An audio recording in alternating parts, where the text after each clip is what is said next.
ಶ್ರೀ ಗುರು ಬಸವಲಿಂಗಾಯ ನಮಃ. ಬಸವ ಮಾರ್ಗ ಚಾನೆಲ್ ಅನ್ನು ನೋಡುತ್ತಿರುವಂತಹ ನಿಮ್ಮೆಲ್ಲರಿಗೂ ನನ್ನ ಗೌರವ ಪ್ರೀತಿಯ ಶರಣು ಶರಣಾರ್ಥಿಗಳು. ಬಸವಾದಿ ಶರಣರ ಒಂದೆರಡು ವಚನಗಳನ್ನು ಇವತ್ತು ನಿಮ್ಮೊಂದಿಗೆ ಹಂಚಿಕೊಳ್ಳಬೇಕೆಂದು ಬಯಸಿದ್ದೇನೆ.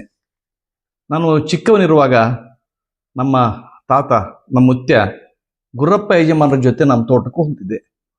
ತೋಟಕ್ಕೆ ಹೋಗುವ ದಾರಿಯಲ್ಲಿ ಅಲ್ಲಿ ದಲಿತ ಕೆರೆಯ ಹನುಮಂತ ಅಂತ ಒಬ್ಬ ಸಿಗ್ತಿದ್ದ. ಆತ ನಮ್ಮ ಮುತ್ಯನ ಬಗ್ಗೆ ಬಹಳ ಪ್ರೀತಿ, ಗೌರವ ಇತ್ಯಾದಿಗಳನ್ನು ಹೊಂದಿದ್ದ ಮನುಷ್ಯ.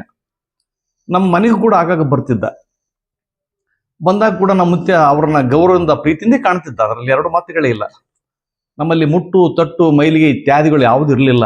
ಯಾಕೆಂದ್ರೆ ನಮ್ಮ ಅಜ್ಜ ಕಡ್ಕೊಳ ಮಡಿವಳಪ್ಪನವರ ಬಸವಾದಿ ಶರಣರ ವಿಚಾರಗಳಿಂದ ತುಂಬ ಪ್ರೇರಿತರಾದವರಾಗಿದ್ದರು. ಹಾಗಾಗಿ ಅವರು ಎಲ್ಲರನ್ನ ಇವನಾರವನ್ನದೆ ಇವ ನಮ್ಮವ, ಇವ ನಮ್ಮವ, ಇವ ನಮ್ಮ ಮನೆಯ ಮಗನೆಂದೆನಿಸಯ್ಯ ಅಂತಕ್ಕಂಥ ಮನೋಭಾವದಿಂದ ಅವರೆಲ್ಲರನ್ನು ಸ್ವೀಕರಿಸ್ತಿದ್ರು. ಆ ಮಾರ್ಗ ಮಧ್ಯೆ, ನಮ್ಮ ತೋಟಕ್ಕೆ ಹೋಗೋ ಮಾರ್ಗ ಮಧ್ಯೆಯಲ್ಲಿ ಯಾವತ್ತಾದ್ರೂ ಆ ಹನುಮಂತ ಒಂದ್ಸಲ ನಮ್ಮ ಮುತ್ಯ ಕಂಡುಬಿಟ್ರೆ ತಕ್ಷಣ ಮೈ ಮೇಲೆ ಇರ್ತಕ್ಕಂಥ ಒಂದು ಲಂಡಂಗಿ, ಅದು ಬಿಳಿದು ಒರೆಸಿದ್ದು ಬಿಚ್ಚಿ ಕೈ ಹಿಡ್ಕೊಂಡ್ಬಿಡ್ತಿದ್ದ. ವಿನಮ್ರಾಗಿ ನಿಂತು ಬಿಡ್ತಿದ್ದ ಹಿಂಗೆ ತಲೆಬಾಗಿ.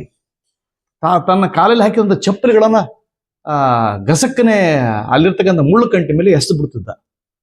ನಮ್ಮ ಮುತ್ಯ ನಿಂತ್ಕೊಂಡು, ಯಾಕೋ ಹನುಮಂತ ಹಂಗ್ಯಾಕೆ ಮಾಡಕತ್ತಿ? ಅವು ಬಟ್ಟೆ ಉಟ್ಕೊಳಕ್ಕದಾವ, ಚಪ್ಪಲಿ ಹಾಕೊಳಕ್ಕದಾವ, ಆಕೆ ಸುಮ್ ತಗೋ ಅಂತ ಜಬರಿಸಿದ್ರು ಕೂಡ ಆ ಮನುಷ್ಯ ಹಿಂದೆ ಬಂದು ನೋಡ್ತಿದ್ದ. ಬಹುಶಃ ಸುಮಾರು ನಾನು ಹೇಳ್ತಕ್ಕಂಥದ್ದೊಂದು 40 ವರ್ಷಗಳ ಹಿಂದ್ಗಡೆ ಈ ಕಥೆ ಇದ್ರೆ, ಹಿಂದೆ ತಳವರ್ಗದ ಜನಗಳಿಗೆ ಈ ಮೇಲ್ವರ್ಗದವರು ಎಂಥ ರೀತಿಯ ಹಿಂಸೆ, ಎಂಥ ರೀತಿಯ ದೌರ್ಜನ್ಯ ಅವ್ರ ಮೇಲೆ ಮಾಡಿರ್ಬೋದು ಅಂತ ನೆನೆದ್ರೆ ನಿಜಕ್ಕೂ ನನಗೆ ಒಂಥರ ಭಯ ಕಾಡ್ತದೆ. ಬಹುಶಃ ಅವ್ರ ಪರಿಸ್ಥಿತಿ ಹೇಗಿತ್ತು? ಅವರು ಜೀವಂತ ಶವಗಳಾಗಿದ್ರು, ಅದರಲ್ಲಿ ಎರಡು ಮಾತುಗಳೇ ಇಲ್ಲ. ಅವರು ಮನುಷ್ಯರೇ ಆಗಿರಲಿಲ್ಲ, ಅವರನ್ನ ಮನುಷ್ಯರಂತೆ ನಡೆದುಕೊಳ್ತಿರ್ಲಿಲ್ಲ. ನಮ್ಮ ಮನೆಯಲ್ಲಿ ಸತ್ತಂತ ಎಮ್ಮೆಗಳು ಸತ್ತಾಗ ಅದನ್ನ ಹೊತ್ತು ಒಯ್ತಿದ್ರು. ಹೊತ್ತು ಒಯ್ದು 4-6 ದಿನಗಳನ್ನು ಅದನ್ನೇ ಒಣಗಿ ಅಂತ ಉಣ್ತಿದ್ರು. ಈಗ ನನ್ಗೆ ನೆನಪಾಗ್ತಾ ಇದೆ. ಅಂದ್ರೆ ಬಹುಶಃ ಸತ್ತ ದನಗಳನ್ನ ಮಾತ್ರ ತಿಂತಕ್ಕಂಥ ಒಂದು ಸ್ಥಿತಿ ಅವತ್ತು ಇತ್ತು. ಅಂದ್ರೆ ಬಹುಶಃ ಅವರ ಸ್ಥಿತಿ 12ನೇ ಶತಮಾನ ಅದಕ್ಕಿಂತ ಪೂರ್ವದಲ್ಲಿ ಯಾವ ರೀತಿ ಇತ್ತು ಅಂತ ಅನ್ನೋದು ನೆನೆದ್ರೆ ನಿಜಕ್ಕೂ ನನಗೆ ಆಶ್ಚರ್ಯ ಆಗ್ತದೆ. ಈ ವರ್ಣ ವ್ಯವಸ್ಥೆ ಪದ್ಧತಿ ಇದೆಯಲ್ಲ, ಬ್ರಾಹ್ಮಣ, ಕ್ಷತ್ರಿಯ, ವೈಶ್ಯ, ಶೂದ್ರ, ಇದು ತುಂಬಾ ಭಯಾನಕವಾದದ್ದು. ಈ ಸ್ಥಿತಿ ಭಾರತಕ್ಕೆ ಬಂದೊದಗಿ ಭಾರತದ ಗರಿಮೆಗಳೆಲ್ಲ ಕೊಚ್ಚಿಕೊಂಡು ಹೋಗುವಂತೆ ಮಾಡಿದೆ. ಈ ಪುಣ್ಯಾತ್ಮ ಈ ವರ್ಣಗಳನ್ನು ಯಾವ ಸೃಷ್ಟಿ ಮಾಡಿದ್ನೋ ಪುಣ್ಯಾತ್ಮ, ಆದ್ರೆ ದೇವ್ರ ಮೇಲೆ ಆರೋಪ ಮಾಡಿಬಿಟ್ರು. ಅಂದ್ರೆ ದೇವ್ರ ಮೇಲೆ ಅದು ನಡೆದು ಬಿಡ್ತೈತೆ ಅಂತ. ದೇವರಾದ್ರೆ ಯಾರು ಕೇಳೋದಿಲ್ಲ ನೋಡ್ರಿ. ಯಾರೋ ಒಬ್ಬ ವ್ಯಕ್ತಿ ಇದ್ರೆ ಅವ್ರ ಮೇಲೆ ನಾವು ಅಲಿಗೇಷನ್ ಮಾಡ್ಬೋದು, ಅದನ್ನ ತಿರಸ್ಕರಿಸಬಹುದು. ದೇವರಂದಾಗ ಯಾರು ತಿರಸ್ಕಾರ ಮಾಡ್ಲಿಕ್ಕೆ ಸಾಧ್ಯ ಇದೆ? ಹಾಗಾಗಿ ಬಹುತೇಕ ಧರ್ಮಗಳು ತಾವು ಮಾಡಿದಂತ ಕೆಟ್ಟ ಕೆಲಸವನ್ನ, ಅನಾಚಾರವನ್ನ, ದುರ್ಬುದ್ಧಿಯನ್ನ ದೇವರ ಮೇಲೆ ಹಾಕ್ತಾರೆ. ದೇವರ ಮೇಲೆ ಭಾರ ಹಾಕಿ ಸುಮ್ಮನೆ ಕೂತ್ಕೊಂಡ್ಬಿಡೋದು. ನಾ ಬರ್ದದ್ದಲ್ಲ ಸರ್, ಆ ದೇವರೇ ಸೃಷ್ಟಿಕರ್ತನು ಹೇಳಿದ್ಬಿಡೋದು. ಇದು ಎಲ್ಲ ಧರ್ಮದಲ್ಲಿ ಇಂಥ ಕೊಳಕುಗಳಿವೆ. ಈ ಕೊಳಕುಗಳ ವಿರುದ್ಧ ಬಸವಾದಿ ಶರಣರು ಸಿಡಿದೆದ್ರು. ನೋಡಿ, ಈ ಜೀವನ ಹಾಗೆ ನೋಡಿದ್ರೆ ಮೇಲ್ನೋಟಿಗೆ ನಾವೆಲ್ಲ ಬಹಳ ಜಮ್ ಅಂತ ಕಾಣ್ತೀವಿ, ಬಹಳ ಭರ್ಜರಿಯಾಗಿ ಕಾಣ್ತೀವಿ, ಬಹಳ ಸುಂದರವಾಗಿ ಕಾಣ್ತೀವಿ. ಇಲ್ಲಿ ಏನಿದೆ ಆಕ್ಚುಲಿ? ನನಗೂ ಮತ್ತು ತಳವರ್ಗದ ವ್ಯಕ್ತಿಗೂ ಇರ್ತಕ್ಕಂಥ ವ್ಯತ್ಯಾಸ ಏನಾದ್ರು ಇದೆಯಾ ದೇಹದಲ್ಲಿ? ಏನಿಲ್ಲ. ಒಂದು ಹಾಡು ಬರ್ತ ನೋಡ್ರಿ. ಮಾನವ ಮೂಳೆ ಮಂಸದ ತಡಿಕೆ, ಇದರಲ್ಲೇನಿದೆ ತೊಗಲಿನ ಹೊದಿಕೆ. ನಿಜಕ್ಕೂ ತೊಗಲಿನ ಹೊದಿಕೆನೇ ಇದೆ. ಒಳಹೊಕ್ಕು ನೋಡಿದ್ರೆ ಇದರಲ್ಲಿ ಏನು ಗಂಧ ಇಲ್ಲ, ಗಾಳಿ ಇಲ್ಲ. ಆದ್ರೆ ನಾವು ಜಾತಿ ಜಾತಿ ಜಾತಿ ಅಂತ ಆ ಭ್ರಮೆಗೆ ಒಳಗಾಗಿ ನಾವು ಸಾಯ್ತಾ ಇದ್ದೇವೆ. ಇದೇ ಮಾತನ್ನೇ ಅಕ್ಕ ಮಹಾದೇವಿ ಅಂತೇಳಿ ಬಹಳ ತುಂಬಾ ಮನಮುಟ್ಟುವ ರೀತಿಯಲ್ಲಿ ಆ ತಾಯಿಯಲ್ಲಿ ಹೇಳಿದ್ದಾಳೆ. ಅಮೇಧ್ಯದ ಮಡಿಕೆ ಏನಿದೆ ಇದರೊಳಗಡೆ? ಅಮೇಧ್ಯ ಹೊಲಸಿದೆ. ಮೂತ್ರದ ಕುಡಿಕೆ, ಕಿವು, ಮಲ, ಮೂತ್ರಗಳಿವೆಲ್ಲ ಇಲ್ಲೇ ಇರಲಿ. ಎಲುಬಿನ ತಡಿಕೆ, ಎಲುಬಿನ ಹೊದಿಕೆನೇ ಇದೆ ಇಲ್ಲಿ. ಕಿವಿನ ಹಡಿಕೆ, ಕಿವು ಇದೆ ಒಳಗಡೆ ತುಂಬ, ದೇಹದ ತುಂಬ. ಸುಡಲಿ ದೇಹವ, ಈ ದೇಹದಲ್ಲಿ ಏನು ಅದ ಅರ್ಥ ಇಲ್ಲ. ಒಡಲ ವಿಡಿದು ಕೆಡದಿರು, ಈ ಒಡಲನ ನಂಬಿ ನೀ ಕೆಡಬೇಡಪ್ಪ. ಚನ್ನ ಮಲ್ಲಿಕಾರ್ಜುನ ನರಿಯದ ಮರುಳೆ. ನೋಡಿ, ನಿಜವಾಗಿ ಚನ್ನ ಮಲ್ಲಿಕಾರ್ಜುನನ ಅರ್ಥ ಮಾಡಿಕೊಂಡ್ರೆ ಖಂಡಿತವಾಗಿಯೂ ಈ ಜೀವನವನ್ನು ನೀನು ಯಶಸ್ವಿಯಾಗಿ ಬಾಳ್ತೀಯ. ಆದ್ರೆ ದೇಹ ಹಿಡಿದು ಜಾತಿ ಹಿಡಿದು ಕೆಡಬೇಡ ಅಂತ ಅನ್ನೋ ಮಾತನ್ನ ಅಕ್ಕ ಮಹಾದೇವಿ ತಾಯಿ 12ನೇ ಶತಮಾನದಲ್ಲೇ ನಮಗೆ ಹೇಳಿದ್ದಾಳೆ.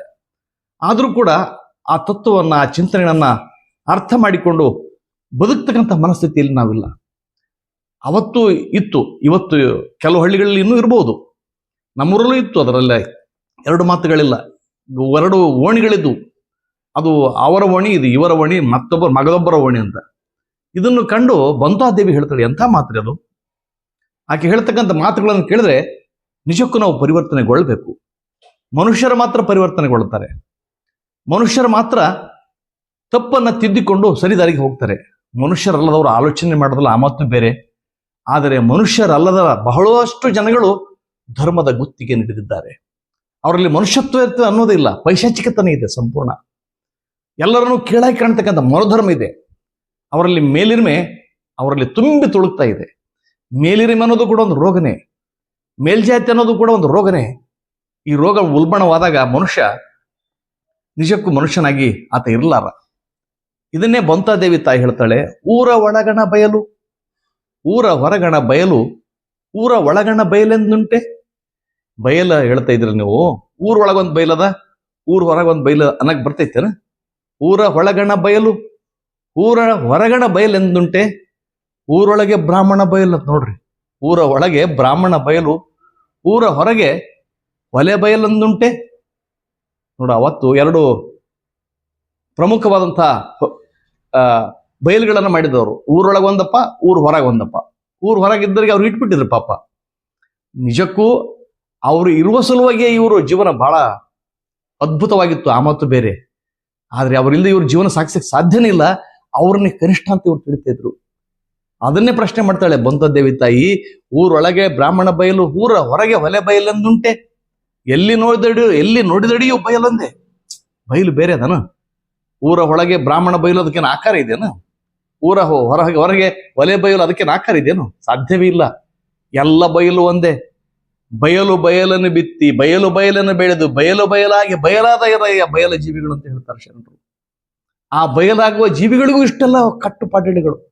ಅಷ್ಟರಲ್ಲೇ ಅದು ಅವರ ಅಗ್ರಹಾರ, ಇದು ಇವ್ರ ಕೆರೆ, ಇದು ಇವ್ರ ಕೆರೆ, ಮಗದೊಬ್ಬರ ಕೆರೆ, ಮತ್ತೊಬ್ಬರ ಕೆರೆಗಳನ್ನು ಸೃಷ್ಟಿ ಮಾಡಿ ನಮ್ಮ ನಡುವೆ ಸಾಮರಸ್ಯವನ್ನು ಹದಗೆಡಿಸಂತ ಈ ಕುಲಗೇಡಿ ವ್ಯಕ್ತಿಗಳದಲ್ಲ, ತುಂಬಾ ಅಪಾಯಕಾರಿಗಳು. ಧರ್ಮದ ಗುತ್ತೇದಾರರಂತ ನಮ್ಮ ಮುಂದೆ ತಮ್ಮ ಠೇಂಕಾರವನ್ನು ತೋರಿಸ್ತಾ ಇರ್ತಾರೆ.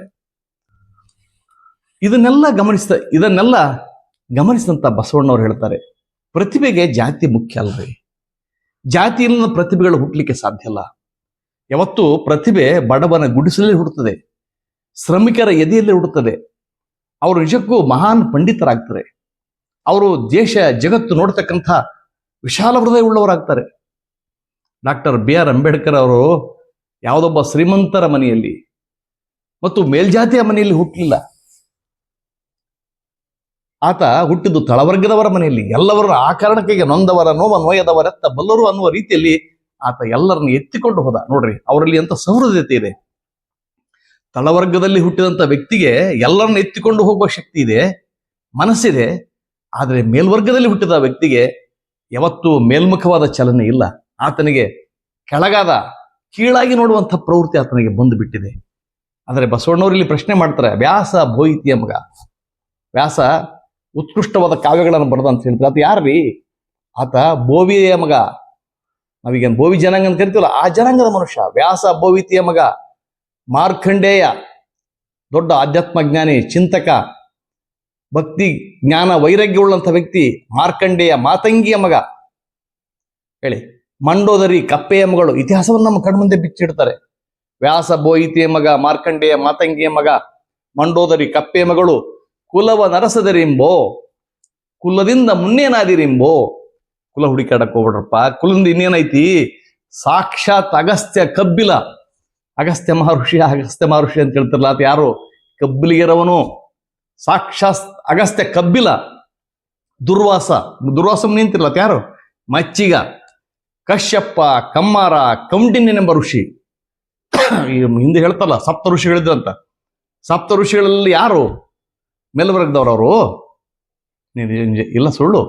ಮೇಲ್ವರ್ಗದವರಲ್ಲ ಅವರು. ಇದೆಲ್ಲ ಸುಳ್ಳು. ಋಷಿ ಕಶ್ಯಪ, ಕಮ್ಮಾರ, ಕೌಂಡಿನ್ಯನೆಂಬ ಋಷಿ 3 ಭುವನವರಿಯದ ನಾವಿದ ಕಾಣಿಬು. ಆತ ನಾವಿದ್ರವನು.